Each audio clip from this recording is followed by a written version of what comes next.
Hi friends, my name is Veera Raghavaiah. In the previous video, I introduced you the operating system of the brain. The discovery made by me, which is one of the top discoveries of this century. And in this video, I want to explain you the impacts of this discovery, how much this discovery is going to influence the world.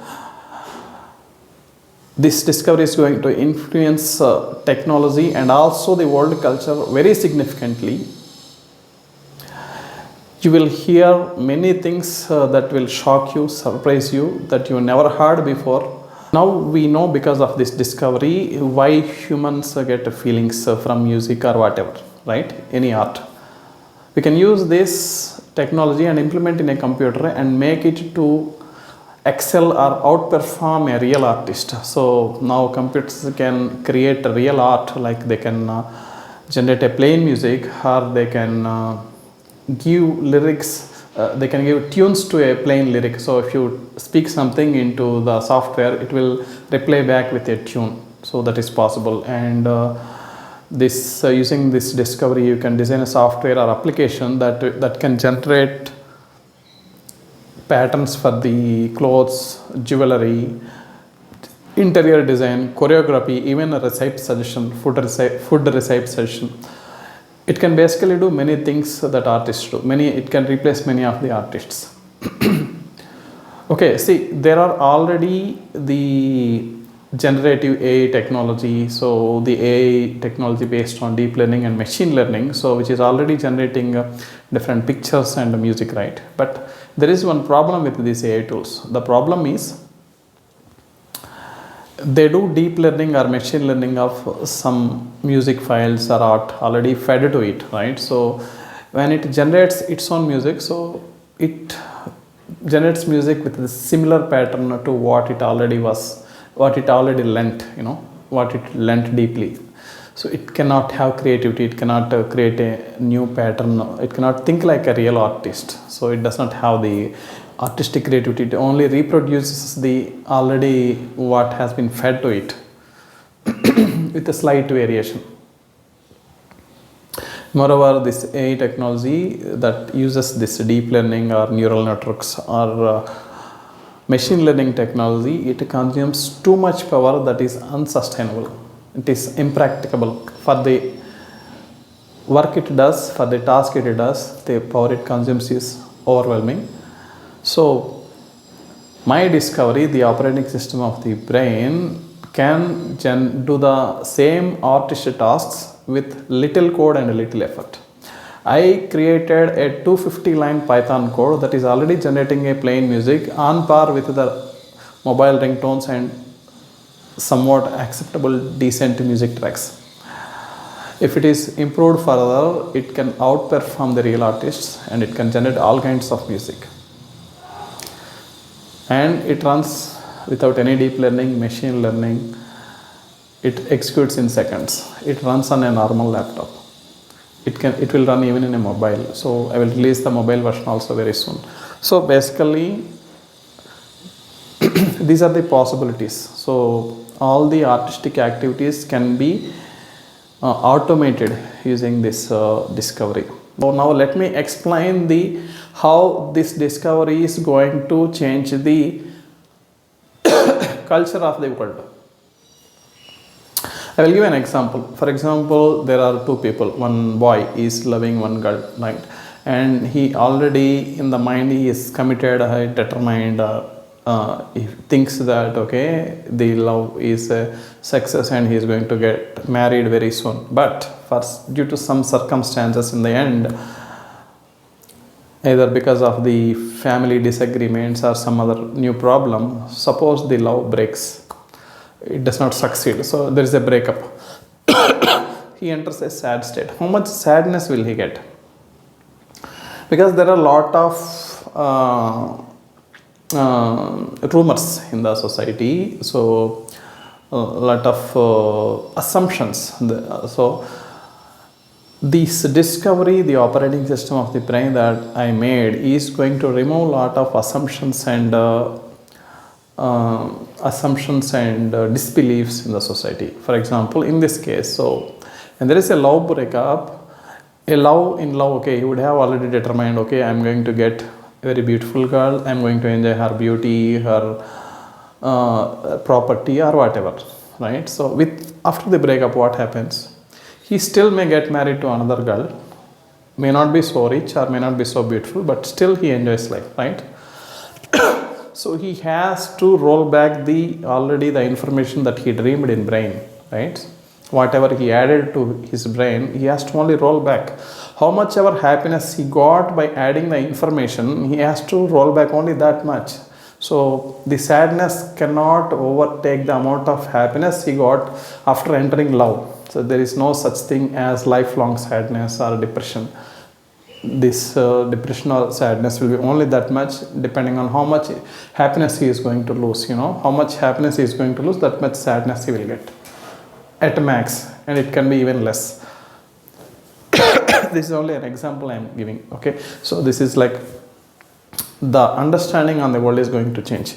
Now coming to work culture, right? So suppose there is a person who studied only up to 10th class, and he did not do very great in studies. He has spent very little time in studying and passed 10th class, and now he is doing some physical labor work, so the work that requires physical labor rather than the mental effort. So he will be relaxed, right? Because people who do physical labor stay more relaxed, because it requires less focus, and they are more peaceful while doing work than the people who have to think intensely, like software engineers.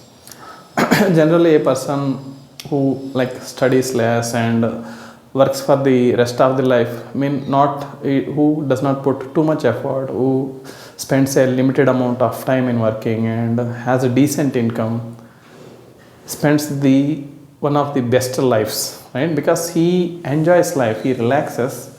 There is work-life balance for him. Suppose he does not have health issues, and there is a government takes care of his health insurance, and there are free government schools, and that life is one of the best lives. The people, software engineers and the managers of the big companies, owners of the big companies who think that we are living a great life, they are fools.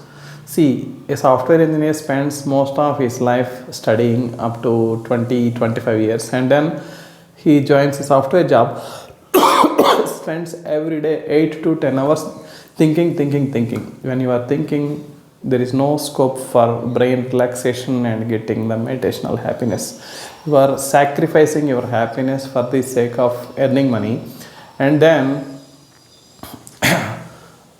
with the earned money, what you are going to do? So you cannot enjoy more than a person who is earning much less without mind effort, right? So you maybe buy a big car and a big building and think that it's giving happiness.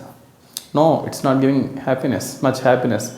It may give a little status. Once occasionally you may get a chance to feel, okay, I'm having a big car. But on a daily life, you are sacrificing your life for no reason. The solution for this is, see, once upon a time there was very little technology, and people used to work say 5 days in a week. When there is advancement of technology should give a chance for people to work less and enjoy the same, right? That is true. But why are we not able to work for just 3 or 4 days and enjoy the same? The reason is, earlier days when we had less technology, we were having a small car and small building. Now if we work for only 3 days, we will get the same things, but we are working for 5 days to buy a big car or big things, more things, and a big building which are beyond our necessity, more luxurious car, costly car. We are just putting more effort beyond necessity. The so-called people who give speeches, motivational speeches on success, they don't know anything about success. Our brain is designed for happiness. It wants only happiness. Whoever enjoys more in life is the successful person, not the person who earns more, who builds a $1 billion industry or $1 billion industry, or who does software job and who has a big house, very costly car, is not the one who is successful. The person who is successful is who enjoyed his life the best, who is relaxed, who has a work-life balance. So if the companies and governments decide to bring a 3 days work week or 4 days work week, what happens is you will still live a good life that you are living, a generation earlier was living, and with that income you can get a quality life, and others also get a job opportunity, and you get more time to relax. For example, software engineers, instead of ruining their life throughout the week, they can, because for 3 or 4 days they're already giving up their brain for their earning, they can at least enjoy for the remaining days. It's a good balance. These are all the possibilities in future. So all the assumptions and wrong thinkings, if they go away, so there is scope for better lifestyle in the future. Suppose someone is earning good without less work, even for them I would suggest not to spend your money. Either live like a miser or a conjuice person, or donate your money to others. Don't spend money. If you spend money, what happens is that is GDP, right? If someone is spending money, that gives job opportunity for others, and it that's the GDP, right? That gives that leads to the more GDP. More GDP means more destruction of the nature, because in a high technology world it is not possible to live a environmental friendly life when you are spending money. So I would suggest to work less, earn decent, not excessive, just sufficient, and enjoy life, have work-life balance, and save the nature. Now let me explain this karma yoga, bhakti yoga and jnana yoga, karma sannyasa yoga explained in Indian shastras. Karma yoga is nothing but the working just sufficient and relaxing for the rest of the time, living, entering the state of meditation, meditational bliss. Bhakti yoga is nothing but life, living. Work-life balance is nothing but karma yoga, bhakti yoga balance. It is not something you don't know. Work-life balance, love yoga, karma yoga and bhakti yoga are nothing but work-life balance. People have to work, just as much as required, and spend remaining time with the family, stay relaxed, enjoy the love, get relaxed, get comfort, live peacefully, have smile on your face and relax. That is the work-life balance, or karma yoga, bhakti yoga. And karma sannyasa yoga is nothing but completely giving up all the environmental attachments, all the general attachments in life, and spending time in practicing the meditation. What is jnana yoga? I will give an example. Suppose I tell you that there is a new sweet in a particular sweet shop. This is something like non-bhakti yoga, something. And if suppose I tell you that there is a new sweet in the sweet shop and it is very tasty, this is jnana yoga. Means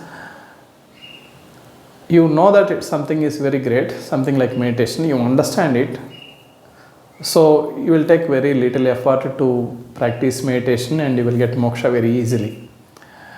Or you have to get moksha by experiencing it. You don't know that it is great, you cannot comprehend it, you cannot understand it, but you can get moksha by experience, by by work-life balance, by relaxing, getting more and more relaxations. You may get a chance to enter a deep relaxation where you will get the deepest meditational bliss.